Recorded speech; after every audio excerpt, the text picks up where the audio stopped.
आज की जो हमारी टॉपिक है वो मैंने एवेरी मैकडॉल्ड और मैकार्टी का प्रयोग लिया हुआ है। इसके पहले मैंने आपको ग्रिफिथ का एक्सपेरिमेंट बताया था, तो उसमें मैंने बताया था कि किस तरीके से ग्रिफिथ के रूपांतरण प्रयोग से मैंने आप लोगों को समझाया था कि किस तरीके से जो आर स्ट्रेन होता है और एस स्ट्रेन होता है।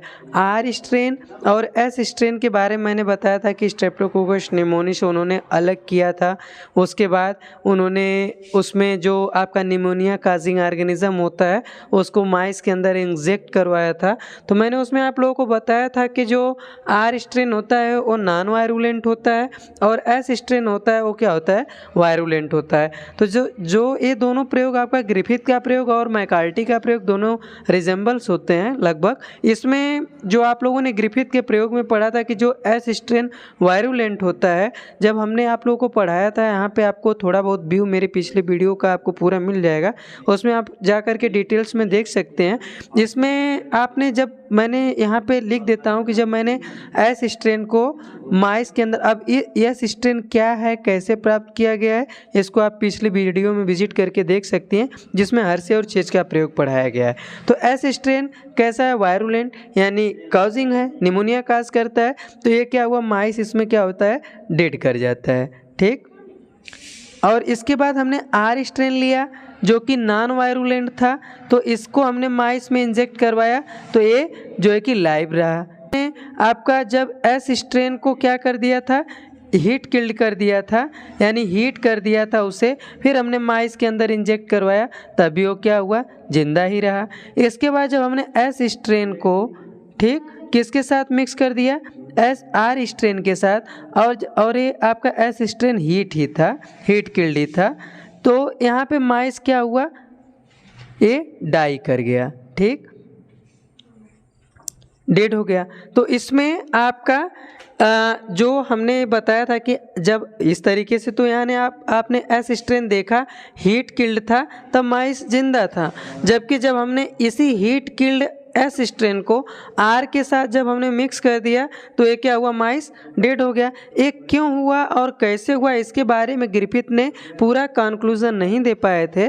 तो उन्होंने इसके बाद में मैकार्टी आए, तब उन्होंने इसको डिटेल में दिया। उन्होंने क्या बताया, मैकार्टी ने बताया कि जो एस स्ट्रेन होता है, उन्होंने एस स्ट्रेन किसका होता है, वायरुलेंट का होता है। तो उन्होंने एस स्ट्रेन के प्रोटीन को लिया, एस स्ट्रेन के कार्बोहाइड्रेट को लिया और एस स्ट्रेन के डीएनए को लिया, क्योंकि आप जानते हैं कि जो मैकार्टी का प्रयोग हो, चाहे ग्रिफिथ का प्रयोग हो, चाहे हर्से और चेज का प्रयोग हो, ये तीनों प्रयोग मिलकर के किसकी व्याख्या देते हैं कि डीएनए ही एक प्रकार का जेनेटिक मटेरियल है या आनुवंशिक पदार्थ है। तो इन्होंने एस स्ट्रेन जो कि वायरुलेंट है, वायरुलेंट आप जानते हैं किसे कहते हैं, जो कि आपका क्या करता है, निमोनिया काज करता है, तो ये वायरुलेंट था आपका, ठीक, निमोनिया काजिंग। तो इसको इस स्ट्रेन से उन्होंने मतलब एस स्ट्रेन के प्रोटीन को लिया, कार्बोहाइड्रेट को लिया और डीएनए को लिया, तीनों चीज़ों को उन्होंने लिया, प्रोटीन को, कार्बोहाइड्रेट को और डीएनए को। तो जब उन्होंने प्रोटीन के साथ आर स्ट्रेन को मिक्स किया तो किसी भी तरीके का एस स्ट्रेन नहीं बना, और जब उन्होंने एस स्ट्रेन के कार्बोहाइड्रेट के साथ आर स्ट्रेन को मिक्स किया तभी किसी तरीके का एस स्ट्रेन नहीं बना। जब उन्होंने एस स्ट्रेन के डीएनए को आर स्ट्रेन के साथ मिक्स किया, यहाँ पे आपका आर स्ट्रेन मैं लिख देता हूँ, ठीक, आर स्ट्रेन के साथ मिक्स किया, तब उनको क्या हुआ, एस स्ट्रेन जो है कि प्राप्त हुआ। तो इस आधार पे उन्होंने, मैकार्टी ने भी बताया कि हमने जब प्रोटीन के साथ मिलाया तब तो एस स्ट्रेन जो है कि आर स्ट्रेन के साथ जब मिक्स किया तो एस स्ट्रेन हमको नहीं मिला, तो इसका मतलब प्रोटीन आनुवंशिक पदार्थ नहीं था। उसी तरीके से हमने कार्बोहाइड्रेट के साथ भी किया तब भी एस स्ट्रेन नहीं प्राप्त हुआ, तब इससे ये भी पता चला कि कार्बोहाइड्रेट तो वैसे भी नहीं है। तो डीएनए के साथ जब इन्होंने किया, एस स्ट्रेन के डीएनए के साथ आर स्ट्रेन के डीएनए को मिक्स किया, तब इन्हें क्या प्राप्त हुआ, एस स्ट्रेन प्राप्त हुआ। और यही प्रयोग यहाँ पे ग्रिफिथ ने बताया था कि किस तरीके से जो एस स्ट्रेन था उसने अपने जीन के इफेक्ट के कारण आर स्ट्रेन को क्या कर दिया, चेंज कर दिया था, जो कि मैंने पूरा कंप्लीट वीडियो में आपको बताया था। लेकिन रूपांतरण कैसे हुआ था उसको पूरी तरीके से एवेरी, मैक्लेयरल और मैकार्टी ने बताया कि इसमें जो अलग इन्होंने एस स्ट्रेन से तीनों को लिया और तीनों में फिर से अलग अलग प्रयोग कराया और पाया कि डीएनए ही क्या होता है। डीएनए ने ही इसकी आर स्ट्रेन को क्या कर दिया था, एस स्ट्रेन में बदल दिया था।